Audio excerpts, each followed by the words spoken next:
صدق الله المولانا العظيم وصدق بلغنا رسوله النبي الأمين المتين الكريم ونحن على ذلك لمن الشاهدين والشاكرين والذاكرين والحمد لله رب العالمين.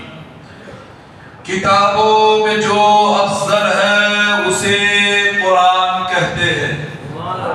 بولو نبی کے عشق میں بولو, مدینے کی محبت میں بولو, احکام کی دھرتی سے بولو, عشق والی زبان میں کہہ دو.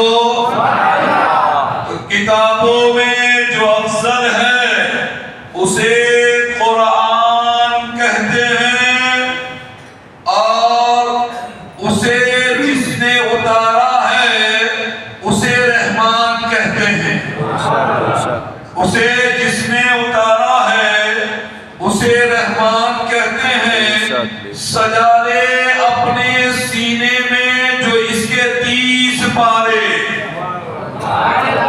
سجا لے اپنے سینے میں جو اس کے 30 پارے, زمانہ بھر میں اسے حافظ قرآن کہتے ہیں. زمانہ بھر میں اسے حافظ قرآن کہتے ہیں. اور ایک شاعر کہتے ہیں میں مدرسے کی شان ہوں, میں باپ ماں کی جان ہوں. میں مدرسے کی شان ہوں, میں باپ ماں کی جان ہوں. جہان میں مہمان ہوں, میں حافظ قرآن ہوں. میں حافظ قرآن ہوں. اور جو میرے ساتھ ساتھ تھے انہیں نہ بھول پاؤں گا. جو میرے ساتھ ساتھ تھے انہیں نہ بھول پاؤں گا. انہیں بہشت ناز میں ساتھ لے کے جاؤں گا. انہیں بہشت ناز میں ساتھ لے کے جاؤں گا. اور مجھے بفیض مصطفیٰ وہاں یہ مرتبہ ملا. مجھے بفیض مصطفیٰ وہاں یہ مرتبہ ملا. وہاں بھی مہربان ہوں, میں حافظ قرآن ہوں. میں حافظ قرآن ہوں. اور میں جب بھی راہ پر چلوں فرشتے ناز اٹھاتے ہیں. میں جب بھی راہ پر چلوں فرشتے ناز اٹھاتے ہیں. زمانے والے میرے آگے اپنا سر جھکاتے ہیں. اور یہ برکتیں ہیں علم کی ہے, دھوم میرے اسم کی. زمین پہ آسمان ہو, میں حافظ قرآن ہوں. پڑھیے درود پاک اللہم صلی علی سیدنا و علی سیدنا محمد مبارک وسلم. صلاۃ و سلام علیک یا رسول اللہ صلی اللہ علیہ وسلم. ایک مرتبہ اور مچل کر ہدیہ درود پیش فرما لیں. اللہم صلی علی سیدنا و علی سیدنا و شفینا و نبینا و مولانا محمد مبارک وسلم. صلاۃ و سلام علیک یا رسول اللہ صلی اللہ علیہ وسلم. نبی اور آل نبی کی محبت میں مچل کر ہدیہ درود پیش فرما لیں. صلی اللہ علی النبی الامی الکریم و علی آلہ و صحابہ مبارک وسلم. سیدی یا نبی اللہ صلی اللہ علیہ وسلم. ایک مرتبہ اور مچل کر ہدیہ درود پیش فرما لیں. اللہم صلی علی سیدنا و علی سیدنا و شفینا و نبینا و مولانا محمد مبارک وسلم. صلاۃ و سلام علیک یا رسول اللہ صلی اللہ علیہ وسلم. گزشتہ جمعہ کے بعد کچھ لوگوں نے مجھ سے ہمدردی جتاتے ہوئے کہا حضرت آپ تقریر میں بہت جلال کر ڈالتے ہیں, روزے کی حالت بھی ہوتی ہے, طبیعت خراب ہوتی ہے, تو آپ دھیرے دھیرے بولنے کی کوشش کریں. مگر یہ حال آج سے نہیں ہے, 98 سے لے کر آج تک چلا آ رہا ہے. پھر بھی ان مشورہ دینے والوں کی باتوں کو تسلیم کرتے ہوئے آج میں نے اپنا انداز بدلنے کی کوشش کی ہے کہ آج میں بیان نہیں کروں گا, صرف قرآن مقدس کی چند آیتیں، اس کا ترجمہ اور احادیث رسول نبوی صلی اللہ علیہ وسلم اور اس کا ترجمہ آپ کے سامنے پیش کروں گا۔ پہلے تو دیکھیے قرآن میں سورہ حجر میں اللہ تبارک و تعالیٰ ارشاد فرماتا ہے کہ بے شک ہم نے ہی اس ذکر یعنی قرآن، بے شک ہم نے ہی اس ذکر قرآن کو نازل کیا ہے اور ہم ہی اس کی حفاظت کرنے والے ہیں۔ اور قرآن کی حفاظت رب کرتا ہے، اور قرآن کی حفاظت کا ایک ذریعہ رب قدیر نے حافظ قرآن کو بھی بنایا۔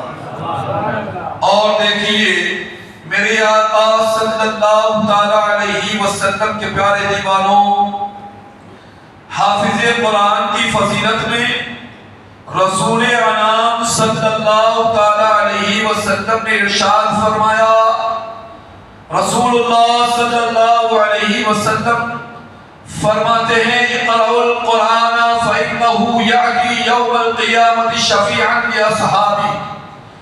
ترجمہ، قرآن پڑھا کرو کیونکہ قیامت کے دن وہ اپنے پڑھنے والوں کے لیے، کس کے لیے؟ قرآن کے پڑھنے والوں کے لیے۔ جو نہیں پڑھتے ان کے لیے بات نہیں۔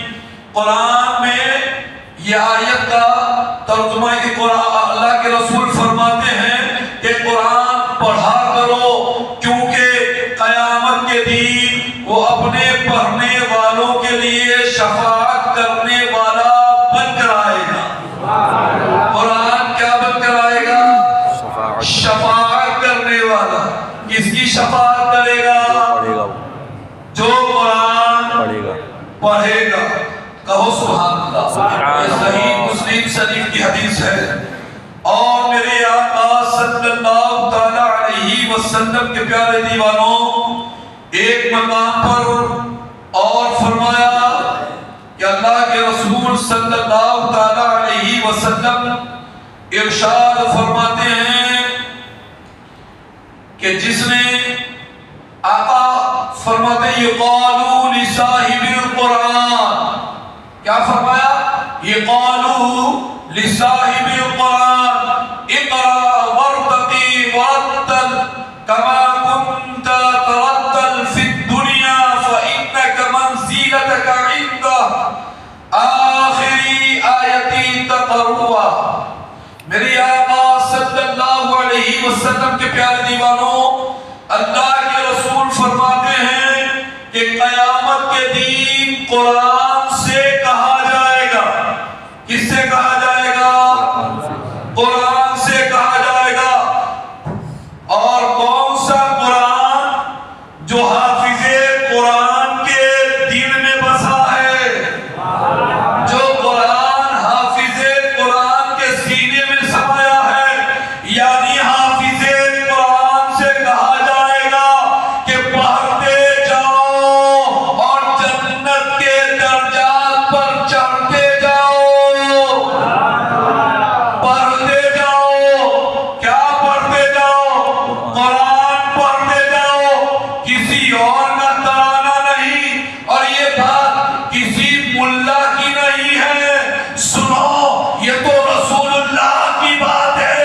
میرے آقا فرماتے ہیں کہ قرآن پڑھتے جاؤ، یہ حکم ہوگا اللہ تبارک و تعالیٰ کا حافظ قرآن کو کہ پڑھتے جاؤ اور چڑھتے جاؤ۔ اور کتنا چڑھے گا حافظ قرآن، کتنا چڑھتا جائے گا؟ سنو، روایتوں میں آتا ہے کہ جب حافظ قرآن قرآن کی ایک ایک آیت پڑھتا جائے گا، اللہ تبارک و تعالیٰ ایک ایک درجہ سیڑھی پر اسے بلند کرتا جائے گا۔ ہم بڑا آسان سمجھ لیتے ہیں عالم دین ہونا، حافظ قرآن ہونا۔ دیکھو، پہلے حافظوں کی، عالموں کی، علم والوں کی قدر ہوتی تھی۔ آج علم والوں کی قدر ہوتی ہے، مگر کون سے علم والوں کی قدر ہوتی ہے؟ وکیل کی قدر آپ کرتے ہیں، لوئر کی کرتے ہیں نا؟ کرو، بات ہے، کرنی چاہیے، میں انکار نہیں کرتا، مگر یاد رکھو یہ وکالت کرنے والا اگر آپ نے کسی کو کورٹ میں اپنا وکیل بنا لیا، وہ کرتا کیا ہے؟ جج کے سامنے آپ کو نردوش ثابت کرنے کے لیے چاہے جھوٹی بات ہو چاہے سچی بات ہو، مگر جھوٹ کے طور پر بھی آپ کو نردوش ثابت کرنے کی کوششیں کرتا ہے کہ نہیں؟ کرتا ہے نا؟ جو جس کا وکیل ہے تو وہ اپنے انسان کو معاف کرانے کے لیے، نردوش ثابت کرنے کے لیے جھوٹ بھی بولنا پڑے تو جھوٹ بولتا ہے، مگر قربان جاؤ حافظ قرآن کا مقام یہ ہے۔ بولو نبی کے عشق میں بولو، حافظ قرآن کا مقام یہ ہے۔ رسول اعظم صلی اللہ علیہ وسلم فرماتے ہیں کہ حافظ قرآن کے درجات اتنے بلند ہوں گے کہ قرآن کی ایک ایک آیت مرتا جائے گا، درجات کی سیڑھیاں چڑھتا جائے گا۔ وہ درجات کی سیڑھیاں ہے کتنی تو سنو، مفسرین کرام فرماتے ہیں کہ قرآن کی جتنی آیتیں ہیں اتنی درجات کی سیڑھیاں، قرآن کی جتنی آیتیں ہیں، کہو سبحان اللہ، اتنی درجات کی سیڑھیاں ہیں۔ ایک مقام پر سید الانبیاء فرماتے ہیں میں کوشش کر رہا تھا، مگر علم ایسی چیز ہے کہ مجھے میرے جذبات قدرتاً میں بیٹھا ہوا کھڑے ہونا پڑتا ہے، یہ علم کی بات ہے۔ آپ سمجھتے ہوں گے کہ حضرت کو کئی مرتبہ مشورہ دیا، مگر حضرت تھوڑا سلو میں نہیں چلتے، اب کیا کرے؟ میرے آقا صلی اللہ علیہ وسلم کے پیارے دیوانوں، سرکار کی حدیث پڑھتے ہیں نا تو پڑھتے پڑھتے کیفیت ہی کچھ اور ہو جاتی ہے، دل کچھ اور مچلنے لگتا ہے، سرکار کے عشق میں دل مچلتا ہے، اور مچلتا ہے تو یہ پتہ نہیں رہتا کہ میری طبیعت خراب ہے یا مجھے ڈائبٹیز ہے، مجھے اس کی پرواہ نہیں رہتی، بلکہ بات یہ ہوتی ہے، دل میں یہ تمنا ہوتی ہے کہ جتنا ہو سکے سرکار کی حدیث کو آسان کر کے سمجھا۔ میرے آقا صلی اللہ علیہ وسلم کے پیارے دیوانوں، آقا فرماتے ہیں حساب و کتاب کا دن ہوگا، حساب و کتاب ہو چکا ہوگا، اور حافظ قرآن جنت میں جا رہا ہوگا۔ کہاں جا رہا ہوگا؟ جنت میں۔ اللہ تبارک و تعالیٰ فرمائے گا اے حافظ قرآن، ان میں سے 10 بندے ایسے تلاش کر جو جہنمی ہیں، جو نامہ اعمال کی بنیاد پر ان کے لیے جہنم مقرر ہو چکی ہے۔ اے حافظ قرآن، 10 کو پکڑ اور اپنے ساتھ لے کر جنت میں چلا جا۔ ذرا غور کرو، دنیاوی فقیر کی قدر و قیمت تو کرتے ہو، علماء دین کی کیا قدر کرتے ہو؟ غور کرو، فائدہ تو اصل وہ ہے، ورنہ وہ کروڑوں کی ملکت بھی یہی رہ جائے گی نا۔ کوئی ساتھ لے کے جائے گا، کسی کی قبر میں کوئی ایسا کفن پہنایا جائے گا جس میں جیب ہو؟ ہے کوئی؟ ہے نہیں۔ تو سنو، قدر کرو علم والوں کی۔ اور ایک آیت پر میں نے پہلے 3 یا 4 جمعہ بیان کیا تھا کہ علم والے اور بے علم ایک جیسے نہیں ہو سکتے۔ میرے آقا صلی اللہ علیہ وسلم کے پیارے دیوانوں، ارے حافظ قرآن تو حافظ قرآن، اگر میں بات کروں آؤ قرآن کی ہی آیت پڑھتے ہیں۔ میرے آقا صلی اللہ علیہ وسلم کے پیارے دیوانوں، اللہ تعالیٰ سورہ فصلت میں ارشاد فرماتا ہے، آیت نمبر 33، اللہ تعالیٰ فرماتا ہے وَمَنْ أَحْسَنُ قَوْلًا مِّمَّنْ دَعَا إِلَى اللَّهِ وَعَمِلَ صَالِحًا وَقَالَ إِنَّنِي مِنَ الْمُسْلِمِينَ۔ قرآن میں سورہ فصلت میں ترجمہ کیا ہے؟ اور اس شخص سے بہتر بات کس کی ہو سکتی ہے؟ جانتے ہو یہاں کس شخص کو مراد لیا گیا؟ اس شخص سے بہتر بات کس کی ہو سکتی ہے جو اللہ کی طرف بلائے، نیک عمل کرے اور کہے کہ میں مسلمانوں میں سے ہوں۔ کون ہے یہ؟ غور فرماؤ، آپ کو دین میں 5 بار کون بلاتا ہے اللہ کی طرف؟ مؤذن صاحب۔ کون بولو؟ مؤذن۔ کون؟ بانگی صاحب۔ مؤذن۔ ذرا دیکھو اللہ کیا فرماتا ہے کہ وہ نیک عمل کرے اور کہے میں مسلمانوں میں سے ہوں۔ یہ آپ نہیں سمجھتے اذان کے الفاظ کیا ہے، اس کا ترجمہ کیا ہے، اس کا معنی کیا ہے، اس کا میننگ کیا ہے، اس کا مطلب کیا ہے، اس پر انشاءاللہ پھر گفتگو ہوگی۔ مگر مفسرین نے لکھا ہے کہ اس آیت میں مؤذن بھی داخل ہے، کیونکہ وہ اذان کے ذریعے لوگوں کو اللہ کی طرف بلاتا ہے۔ کس طرف بلاتا ہے؟ اللہ کی طرف۔ اللہ کی طرف۔ مؤذن اپنے گھر کی طرف تھوڑی بلاتا ہے، اللہ کی طرف بلاتا ہے نا۔ اب ذرا دیکھیں میرے آقا صلی اللہ علیہ وسلم کے پیارے دیوانوں، رسول اللہ صلی اللہ علیہ وسلم نے فرمایا ان معاویہ رضی اللہ تعالی عنہ قال رسول اللہ صلی اللہ علیہ وسلم المعذنون اطول الناس اعناقا یوم القیامہ۔ کیا فرمایا آقا نے؟ قیامت کے دن مؤذن لوگوں میں سب سے لمبی گردن والا ہوگا۔ کہو سبحان اللہ۔ گردن والے ہوں گے مؤذن۔ جب مؤذن کا مقام دیکھے، جب مؤذن کا یہ مقام ہے تو عالم حق کا مقام کیا ہوگا؟ ذرا دیکھیں علماء فرماتے ہیں کہ اس کا مطلب یہ ہے کہ قیامت کے دن مؤذن کا مرتبہ بلند ہوگا اور وہ لوگوں میں ممتاز ہوں گے۔ آقا فرماتے ہیں اذان دینے والے کے بارے میں اور عالم کے بارے میں حضور صلی اللہ علیہ وسلم نے فرمایا ان ابی ہریرہ رضی اللہ تعالی عنہ قال رسول اللہ صلی اللہ تعالی علیہ وسلم الامام ثابت والمعذن معتمن اللهم ارشد الائمہ واغفر للمعذنین۔ رواه ابو داؤد و ترمذی۔ امام میرے آقا صلی اللہ علیہ وسلم فرماتے ہیں کہ امام ضامین ہے۔ امام کیا ہے؟ ضامین ہے۔ آقا فرماتے ہیں اور مؤذن امانت دار ہے۔ امام ضامین ہے، مؤذن امانت دار ہے۔ اے اللہ اماموں کو ہدایت دے، دعا بھی دے رہے ہیں سرکار۔ اے اللہ اماموں کو ہدایت دے اور مؤذنوں کو بخش دے۔ ذرا دیکھو میرے آقا فرماتے ہیں ذرا ہوش کے ناخن تراشنے کی کوشش کرو۔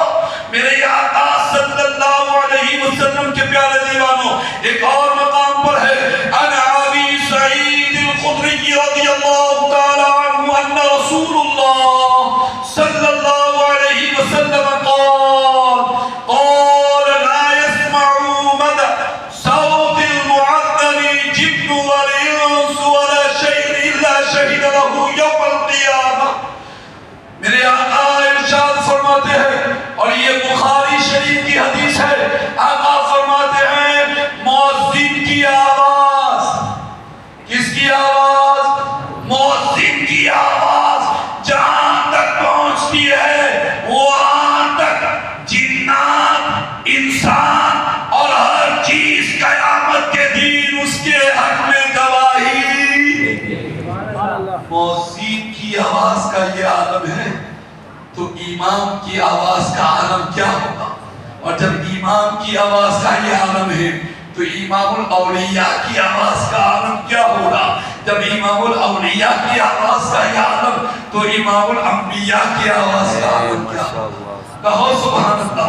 میرے آقا صلی اللہ تعالی علیہ وسلم کے پیارے دیوانوں، آپ ذرا غور فرمائے رسول ہاشمی صلی اللہ تعالی علیہ وسلم فرماتے ہیں کہ میرے آقا صلی اللہ علیہ وسلم کے پیارے دیوانوں، ایک اور بات مجھے یاد آ رہی ہے۔ میرے آقا صلی اللہ تعالی علیہ وسلم ارشاد فرماتے ہیں عن عثمان بن عفان، اس بات کو روایت کیا ہے حضرت عثمان غنی رضی اللہ تعالیٰ عنہ۔ کہو سبحان اللہ۔ داماد مصطفیٰ، ڈبل داماد مصطفیٰ، اسی لیے تو ذوالنورین کہتے ہیں۔ کیا کہتے ہیں؟ عن عثمان بن عفان رضی اللہ عنہ قال قال رسول اللہ صلی اللہ علیہ وسلم يشفع يوم القيامة ثلاثة الأنبياء ثم العلماء ثم الشهداء۔ ترجمہ، حضرت عثمان بن عفان رضی اللہ تعالی عنہ سے روایت ہے کہ رسول اللہ صلی اللہ علیہ وسلم نے فرمایا قیامت کے دن، کون سے دن؟ لوگوں کا کیا عالم ہوگا؟ لوگوں کا حال کیا ہوگا؟ اس وقت لوگ تنکے کا بھی سہارا مل جائے تو غنیمت سمجھیں گے۔ اس دین کے بارے میں آقا فرماتے ہیں قیامت کے دن تین قسم کے لوگ، کتنی قسم کے؟ کتنی قسم کے؟ تین قسم کے لوگ شفاعت کریں گے۔ کیا کریں گے؟ شفاعت کریں گے۔ آقا فرماتے کتنی قسم کے لوگ؟ سمجھے کتنی قسم کے؟ تین قسم کے لوگ۔ آقا فرماتے ہیں کہ سب سے پہلے انبیاء، بولو نا، نبیوں کی مقدس جماعت کا ذکر اور خاموش بیٹھو، نبیوں کی محبت میں بولو، جذبہ ایمانی کو بیدار کرتے ہوئے بولو۔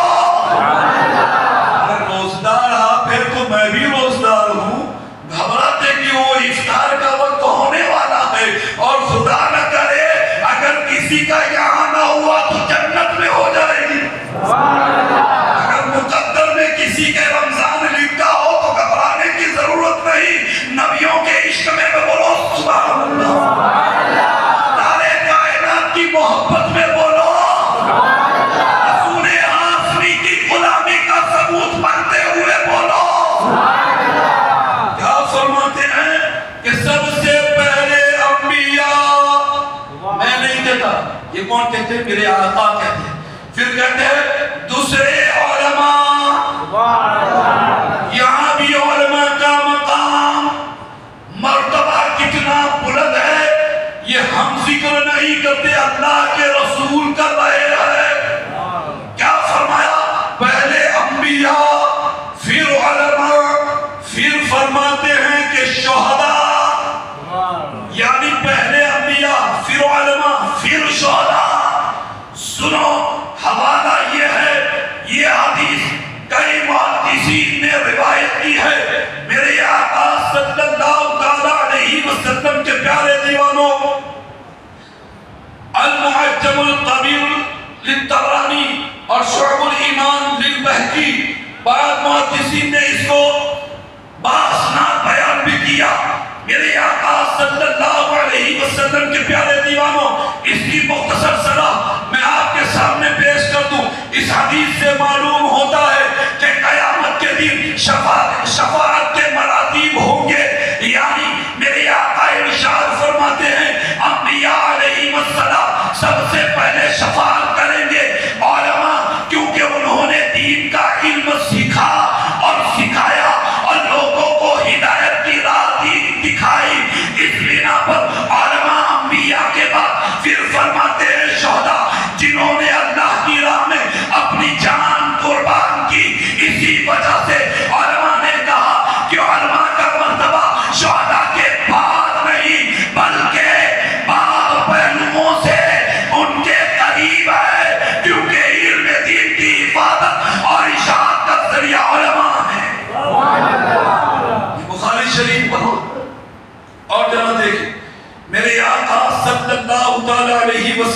پیارے دیوانوں، ایسی بہت سی روایتیں ہیں، وقت بھی ہونے جا رہا ہے، مگر میں بتانا چاہتا ہوں اگر عبارتیں پڑھتا گیا، آج پہلی بار آپ کے سامنے عبارتیں پڑھا ہوں، مگر اللہ کا شکر ہے، اللہ کا فضل ہے کہ عربی بھی اچھی طرح پڑھ لیتے ہیں اور سمجھ بھی لیتے ہیں، سمجھا بھی لیتے ہیں۔ میرے آقا صلی اللہ علیہ وسلم کے پیارے دیوانوں، اب ذرا دیکھیں میرے آقا صلی اللہ علیہ وسلم نے جو میں نے آپ کی احادیث آپ کے سامنے ابھی تک جو بیان کی، میں نے بیان کیا کہ حفاظ کرام کا مقام یہ ہے کہ جب وہ جنت میں جا رہا ہوگا، رب قدیر فرمائے گا کہ ان میں سے 10 کتنے 10 ایسے پکار جو جہنم کے حقدار ہو چکے ہیں۔ اب ذرا دیکھو اللہ نے حافظ قرآن کو کیا مقام دیا کہ تمہارے لیے سفارش کرنے کی حافظ قرآن کو ضرورت بھی نہیں ہے، مگر سنو رب کا حکم ہوا 10 کو پکڑا جنت میں۔ سبحان اللہ، سوچو اب اچھا جب حافظ قرآن 10 جس کے بارے میں 10 بتایا گیا ہے، اور جانتے ہو حافظ قرآن کے تعلق سے میرے آقا فرماتے ہیں کہ اللہ تبارک و تعالی میدان محشر میں ان کے ماں باپ کی بھی شان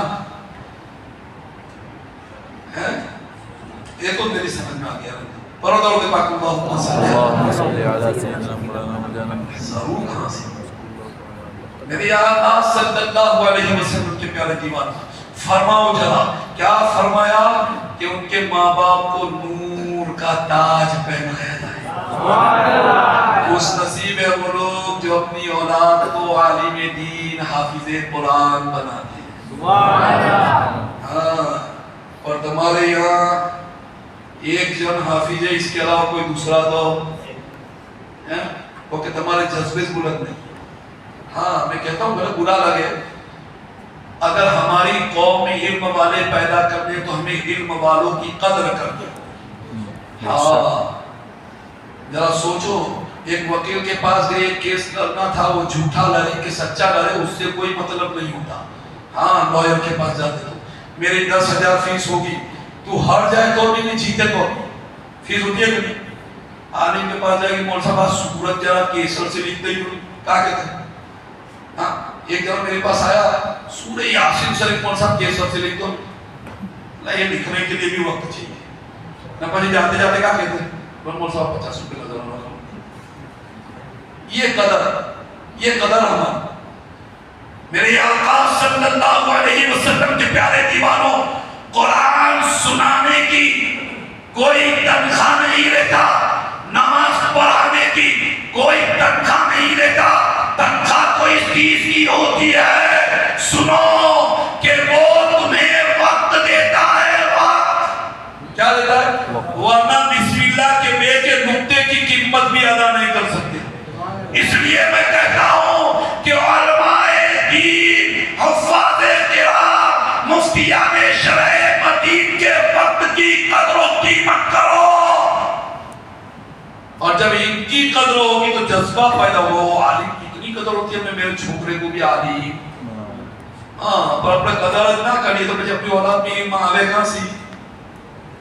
بات کروی ہے اور کروا گھونٹ تو ڈاکٹر دیتا ہے کہ اچھا ہو جائے، بخار کی گولی بھی کروی جاتے ہیں۔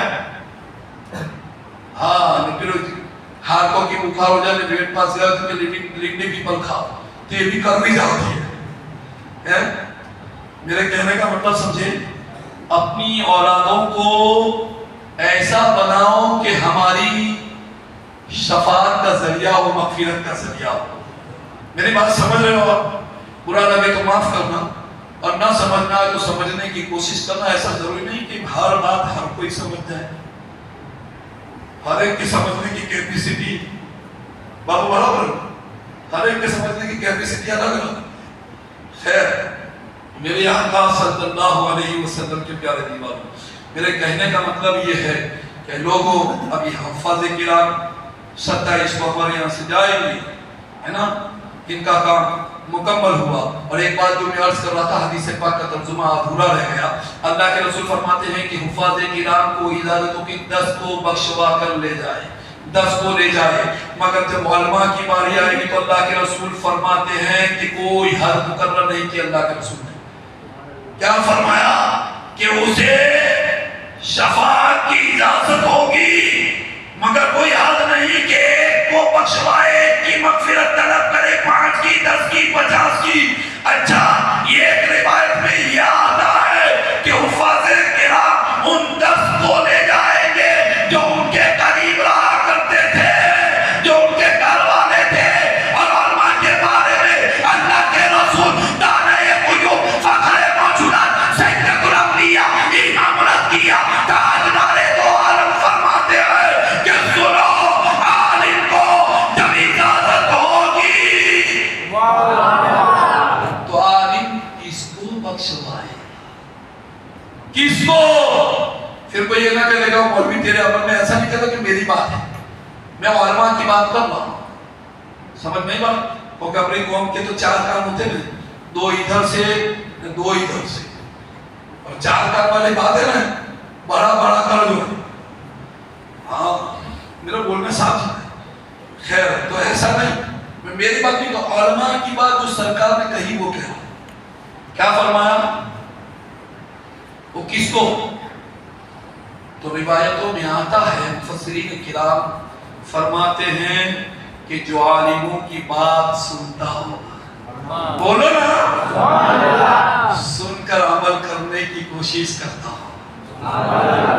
اب جب میں اگر اس میں بیان کروں گا تو وقت چلا جائے گا، وقت اتنا نہیں ہے، مگر بات اتنا ہے کہ جتنے سنتے ہوگے، جتنے عالم کے قریب رہتے ہوگے، یاد رکھیے گا آگ کے قریب رہو گے تو آگ کی وجہ سے حرارت آگ تو پیدا ہوگی نا، آگ کی حرارت بدن کو گرم تو کرے گی نا۔